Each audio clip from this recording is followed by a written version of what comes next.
जलाएंगे तो जब जलेगी उसमें हाथ डालेंगे तो हाथ जलेगा कि नहीं? जलेगा। और नई वाली लकड़ी काट करके लाइए, जलाइए, उसको जलाएंगे, हाथ डालेंगे तो नहीं जलेगा?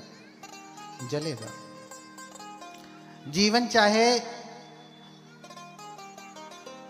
चाहे वैभवशाली हो, सुख संपत्ति धन संपदा से भरा हो, चाहे दुखद हो प्रेतों की भांति, दोनों ही ठीक नहीं है, क्योंकि दोनों बार बार इस संसार से लगा हुआ है, मुक्ति नहीं है हुई।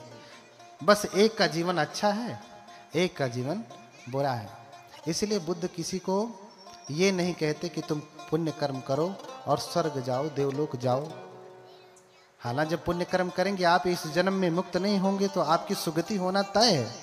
हमने अभी कहा, जब आपने शील याचना की तो हमने कहा कि शीलेन सुगति यन्ति शीलेन भोग संपदा, है ना? क्या कहा? शील से ही सुगति प्राप्त होती है, अच्छी गति प्राप्त होती है। अच्छी गति यानी आप जिसे स्वर्ग कहते हैं, देवलोक कहते हैं, सुगति प्राप्त होती है। और शील से ही भोग संपदा प्राप्त होती है। शील से ही, अच्छे कर्मों से ही आज जो कुछ भी आपको है वो शील की वजह से ही है। समझ रहे ना? शीलेन निब्बुतिं यन्ति, शील से ही मुक्ति प्राप्त होती, निर्वाण होता है। इसलिए तस्मा शीलं विशोधये, शील की विशुद्धि करना चाहिए, शील का पालन करना चाहिए। अगर शील का पालन नहीं करते, सिर्फ पूजा करते हैं तो बहुत लाभ नहीं है उसका, बहुत लाभ उसका नहीं है। क्षणिक लाभ होगा, स्थायी लाभ नहीं होगा। क्षणिक सुख मिल गया कुछ, बस चला जाएगा, लंबे समय तक नहीं टिकेगा। शीलवान है तो सुख के साथ स्थायी होगा आपका प्रभुत्व। इसलिए सब कुछ शील के द्वारा ही संभव है। उसके बाद फिर समाधि लगती, शील है तो समाधि लगेगी और मुक्ति होगी। तो सब कुछ जाना, अविद्या से संस्कार, संस्कार से विज्ञान, विज्ञान से नाम रूप, नाम रूप से 6 आयतन। लंबा कठिन विषय है और कठिन विषय आपको शायद समझ में भी ना आए। कठिन विषय को सरल करना और कठिन है। हाँ, अविद्या का अर्थ है अज्ञान, संस्कार का अर्थ है जो कुछ भी हमने बुरा या अच्छा कर्म किया उसकी जो छाप मन पे पड़ी वो संस्कार है। और फिर विज्ञान, विज्ञान का काम है जानना। जैसे हमने उपासक जी को देखा, अनिल चंद्रा जी को, अब देखने के बाद हमारे आंखों ने चक्षुना संफस जो रूपं उपज्यति चक्षु विज्ञान, मैंने कहा आंख से जब रूप का स्पर्श होता है तो चक्षु का विज्ञान पैदा होता है। विज्ञान एक ही नहीं होता, 6 विज्ञान होते हैं और काल के अनुसार विज्ञान अधिक हो जाते हैं। आंख से रूप का स्पर्श होता है तो आंख का विज्ञान पैदा होता है, चक्षु विज्ञान। हमने देखा तो चक्षु का विज्ञान पैदा हो गया, ठीक है। वो विज्ञान बताएगा क्या कि अरे ये कौन है, ये तो अनिल चंद्रा है। कौन बताएगा? विज्ञान बताएगा। विजानाति लक्षणम विजानाति रूपम, जानेगा। फिर उसके बाद नाम रूप होता है। नाम रूप हमारा जो शरीर है और मन, नाम कहते हैं मन को, रूप कहते हैं 4 तत्वों से बने हुए भौतिक शरीर को। 5वां तत्व मैंने कहा कि जब व्यक्ति समाधि करता है, आकाश अनंत आयतन की भावना करता है तो आकाश तत्व घेरता है। अभी आपके मेरे भीतर आकाश तत्व नहीं है, लेकिन नहीं होता है ऐसा नहीं। इसीलिए बौद्ध धर्म में कहते हैं चौथा तत्व होता है नहीं, क्योंकि आदमी आकाश तत्व, आकाश अनंत आयतन तक पहुंचता कहाँ है। तो भैया जन सामान्य के तुम जानो कि होता ही नहीं, काहे झंझट में पड़े हो। आकाश तत्व 4 तत्वों से बना शरीर, और फिर जब ये शरीर होगा तो उसमें स्पर्श होगा। स्पर्श अर्थात आंखों से रूप का स्पर्श, कान से शब्द का स्पर्श, त्वचा से जो है स्पर्श होगा। और फिर नासिका से गंध का स्पर्श होगा,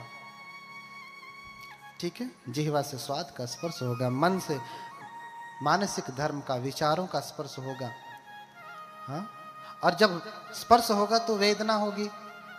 वेदना अर्थात सुखद भी हो सकती है, दुखद भी हो सकती है, और उपेक्षा वाली अदुखम असुखा भी हो सकती है। किसी को देख के हमें बड़ा अच्छा भी लग सकता है, देख के बुरा भी लग सकता है, देख के न्यूट्रल भी हो सकता है। जैसे यहाँ आप आए होंगे, पीछे देखे होंगे बहुत सारे लोग बैठे, उनको देख के ना आपको खुशी हुई ना दुख हुआ, उपेक्षा में। और किसी अपने मित्र को देख लिए होंगे, अरे अरे आप भी आए हैं, तो खुशी हो गई। अब किसी शत्रु को भी देखे होंगे, अच्छा यो आयल हूँ, तो मुंह लटक गया होगा, है ना। तो सुखद भी वेदना हो सकती है, दुखद हो सकती है, और उपेक्षा की वेदना भी हो सकती है, जिसे कहते हैं अदुखम मा सुखा वेदना। हाँ? और जब वेदना होगी तो तृष्णा होना तय है, चाहे सुखद हो चाहे दुखद हो। तृष्णा अच्छी बुरी दोनों होती। लकड़ी अच्छी और बुरी दोनों, सड़ी हुई नई लकड़ी, अच्छी बुरी दोनों तृष्णाएं किसी काम की नहीं। तृष्णा किसी काम की होती ही नहीं, चाहे अच्छी हो चाहे बुरी हो। लेकिन लौकिक जगत को जीने के लिए थोड़ी अच्छी तृष्णा अच्छी है, जैसे किताब पढ़ने की तृष्णा, ज्ञान प्राप्त करने की तृष्णा लौकिक दृष्टि से अच्छी है, पारमार्थिक दृष्टि से अच्छी नहीं, है ना। तो अच्छी या बुरी तृष्णा पैदा होगी। रूप अच्छा देखा, हाँ बहुत सुंदर, बुरा देख लिया, अरे कहां से बंदर का मुंह देख लिया आज, ऐसा होता है ना। तो ये वेदना होगी अच्छी या बुरी। और फिर तृष्णा होगी, तृष्णा कि अरे बड़ी सुंदर गाड़ी है, मेरे पास भी एक गाड़ी होती। किसी के पास बढ़िया एप्पल का फोन, अभी नया वाला लेटेस्ट वाला कोई होगा, हाँ देख लिया तो मन में तृष्णा जगेगी, अरे मेरे पास भी ऐसा ही एप्पल का फोन होता। हाँ, तो तृष्णा जगेगी। जब भी स्पर्श होगा तो तृष्णा जगेगी। कोई गीत गाने वाला होगा, गीत सुनता है बढ़िया सा, तो उसके मन में भी तृष्णा जगती, कितना बढ़िया गीत है, काश मैं भी ऐसा गाता, है ना। तो ऐसे ही तृष्णा जगती है। हाँ, और जब तृष्णा जगती है तो उसके प्रति उपादान होता है। उपादान अर्थात चिपकाव। उपादान को अंग्रेजी में कहते हैं क्लिंगिंग। कुछ माताएं घरों में खाना वाना पैक करती हैं तो एक प्लास्टिक आती है, उसको क्लिंग रैप कहते हैं ना, चिपकाने वाली प्लास्टिक होती है। इसी उपादान से वो प्लास्टिक बनी हुई, चिपकाव, जिसे उसमें कोई गोंद कुछ भी नहीं होता है, लेकिन ऐसे आप कटोरे पे किए चिपक जाएगी वो प्लास्टिक। हाँ, गोल्डन फॉइल भी, सिल्वर फॉइल भी आपने देखा होगा, वो भी ऐसे किया तो वो भी चिपक जाता है, लेकिन वो चिपकता नहीं, वो टाइट होता है तो मुड़ जाता है, लेकिन प्लास्टिक चिपक जाती, क्लिंग रैप।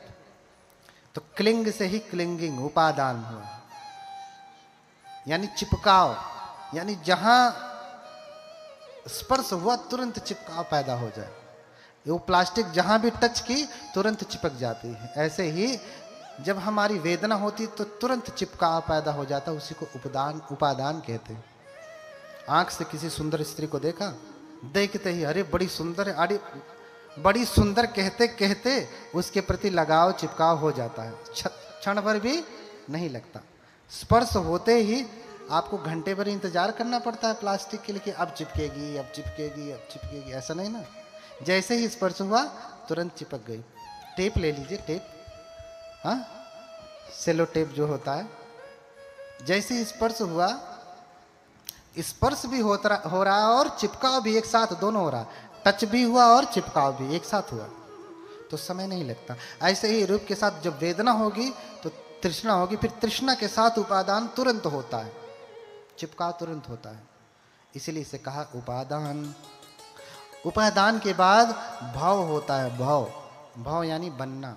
और जब कुछ चिपक गया, जब चिपक गया यानी आपकी किसी से क्या कहते हैं, प्रीति लग गई, आपकी भाषा में प्रीति कहूंगा, बुद्ध की भाषा में उपादान कहेंगे, उपादान।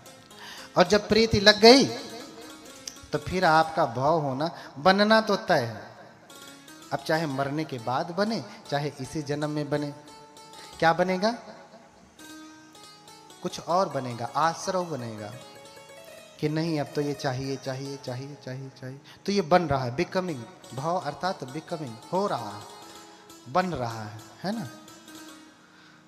वो भीतर बन रहा है भाव।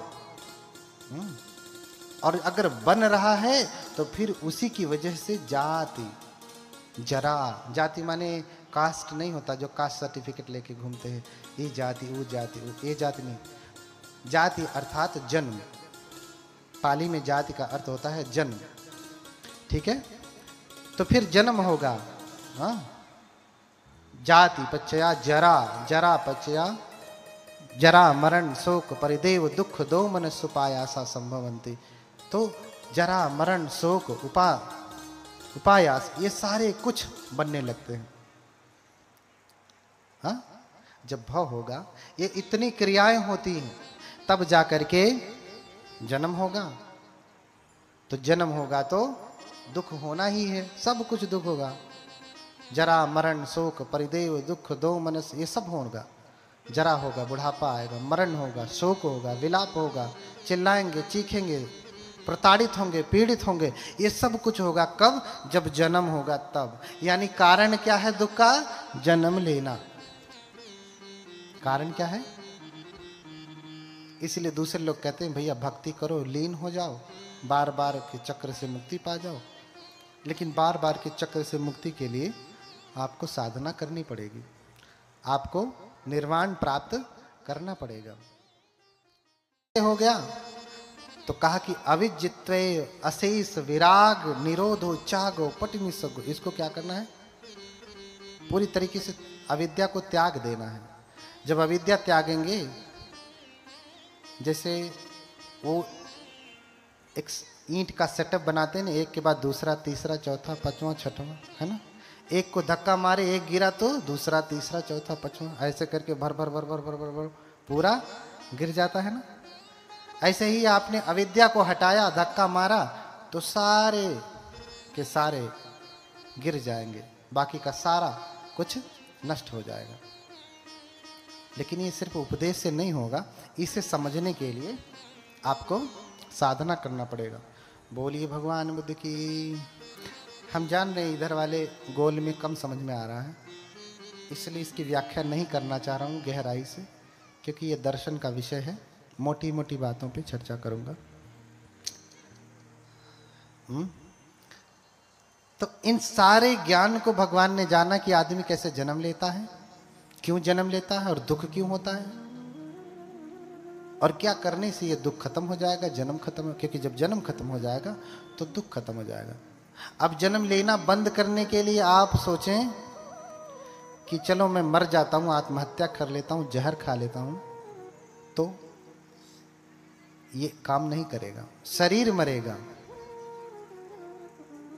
शरीर मरेगा, आपका जन्म लेना नहीं मरेगा। इसलिए कबीरदास कहते हैं कि जीवन तो मरी बो भलो। कबीरदास कभी भी नहीं कहते जियो, कहते मर जाओ। जी के क्या करोगे? जीवन तो मरी बो भलो, जो मरी जाने कोई। कह रहे हैं कि जीवन से तो अच्छा है मर जाना। जीवन तो मरी बो भलो, जो मरी जाने कोई। मरना पहले जे मरे, तो कली अजरामर होए। कह रहे कि जीवन से अच्छा है कि मर जाए, लेकिन मरने से पहले ही जो मर जाए तो अजर अमर कैसे होगा? मरने से पहले, अर्थात आपकी आशा तृष्णा के मरने से पहले शरीर मर जाए तो अजर अमर होने वाले नहीं है। बुद्ध तो अजर अमर हैं।